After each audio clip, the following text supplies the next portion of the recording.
BPL ইতিহাসে সেরা captain কে? উত্তর হলো মাশরাফি বিন মুর্তজা। চারবার চ্যাম্পিয়ন হয়ে নিজেকে তিনি অনন্য উচ্চতায় নিয়ে গেছেন। সঙ্গে আছে ৯৮টি উইকেট ও ২৫০০ রান। ২০১২ বিপিএলে মাশরাফি ছিলেন ঢাকার অধিনায়ক। ঢাকার নাম তখন ঢাকা গ্ল্যাডিয়েটর্স। যে ইনজুরির কারণে তিনি ২০১১ বিশ্বকাপ খেলতে পারেননি, সেই ইনজুরি কাটিয়ে বিপিএল এর মাধ্যমে ম্যাচের প্রত্যাবর্তন হয়েছিল। তাই বোলিংয়ে একটু জড়তা ছিল। সে আসরে ১১ ম্যাচে মাশরাফি ১০টি উইকেট শিকার করেন। মাশরাফির অধীনে ঢাকা গ্ল্যাডিয়েটর্স ফাইনালে বরিশাল বার্নার্সকে ৮ উইকেটে হারিয়ে চ্যাম্পিয়ন হয়েছিল। ২০১৩ বিপিএলেও মাশরাফি ঢাকাকে চ্যাম্পিয়ন বানান। তারকা ঠাসা সেই ঢাকার স্কোয়াডে ছিল গেইল, পোলার্ড, আশরাফুল ও সাকিব আল হাসানের মতো প্লেয়ার। গ্রুপ পর্বের ১২ ম্যাচের মধ্যে ঢাকা ৯টিতে জয় নিয়ে টেবিল টপার হয়। ১২ ম্যাচে মাশরাফি ৮ উইকেট নেন। ফাইনালে চিটাগাং কিংসকে ৪৩ রানে হারিয়ে মাশরাফি টানা দ্বিতীয়বারের মতো বিপিএল এর ট্রফি উঁচিয়ে ধরেন। ২০১৪ সালে বিপিএল হয়নি।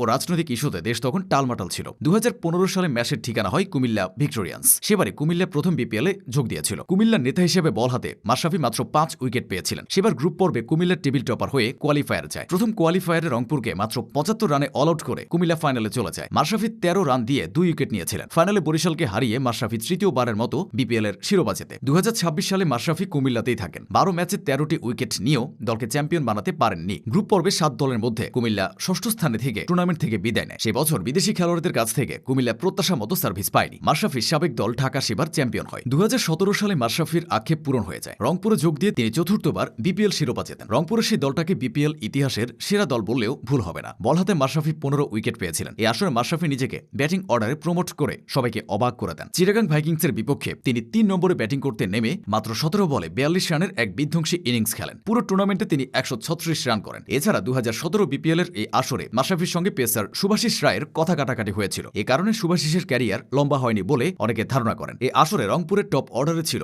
গেইল ও ম্যাককালামের মতো ব্যাটার। তারকা খচিত দলটাকে মাশরাফি দুর্দান্তভাবে পরিচালনা করে শিরোপা জয়টা অভ্যাস বানিয়ে ফেলেন। ২০১৮ বিপিএল এ ম্যাচ রংপুরেই থাকেন। বল হাতে নেন ২২টি উইকেট, যা তার বিপিএল ক্যারিয়ারে সর্বোচ্চ। কিন্তু ২ কোয়ালিফায়ারে মাশরাফি তার সাবেক ২ দল ঢাকা ও কুমিল্লার কাছ থেকে হেরে বিদায় নেয়। কেননা চুক্তি অনুযায়ী ডিভিলিয়ার্স ও হেলস প্লে অফের ঠিক আগেই দল ছেড়ে চলে গিয়েছিল। ২০১৯-২০ বিপিএল এ মাশরাফির সাবেক দল ঢাকায় যোগ দেন। ঢাকা গ্ল্যাডিয়েটর্সের নাম তখন ঢাকা প্লাটুনস। ১৩ ম্যাচে তিনি মাত্র ৮ উইকেট শিকার করেন। টুর্নামেন্টের মাঝামাঝি সময় তার হাতে ১৪টি সেলাই পড়েছিল, তবুও খেলা চালিয়ে গিয়েছিলেন। কিন্তু ঢাকা চ্যাম্পিয়ন হতে পারেনি। প্রথম এবং একমাত্র কোয়ালিফায়ারে চট্টগ্রাম চ্যালেঞ্জার্সের বিপক্ষে ৭ উইকেটে হেরে মাশরাফির দল বিদায় নেয়। করোনা পরবর্তী সময় ২০২১-২২ বিপিএলে মাশরাফি ঢাকাতে ছিলেন। সঙ্গে আরও ২ পাণ্ডব ছিল, তামিম ইকবাল ও মাহমুদুল্লাহ রিয়াদ। এ আসরে মাশরাফি দলের প্রধান অধিনায়ক ছিলেন না। মাহমুদুল্লাহ রিয়াদ মূলত ঢাকাকে নেতৃত্ব দিয়েছিলেন। তারা মাত্র ১ পয়েন্টের ব্যবধানে প্লে অফে উঠতে ব্যর্থ হয়। ২০২২-২৩ বিপিএলে মাশরাফি সিলেটে যোগ দেন। সেবার ব্যাপক সমালোচনা হয়েছিল, বিশেষ করে মাশরাফির বয়স ও পারফরমেন্স নিয়ে। ব্র্যান্ড ভ্যালুর জন্য তাকে দলে নেওয়া হয়েছিল বলে অনেকে মনে করেন। ২০২৪ বিপিএলে মাশরাফি সর্বশেষ খেলেছেন। এরপর থেকে তাকে আর বিপিএলে দেখা যায়নি। তবুও তিনি বিপিএল এর ইতিহাসে সেরাদের কাতারে জায়গা করে নিয়েছেন।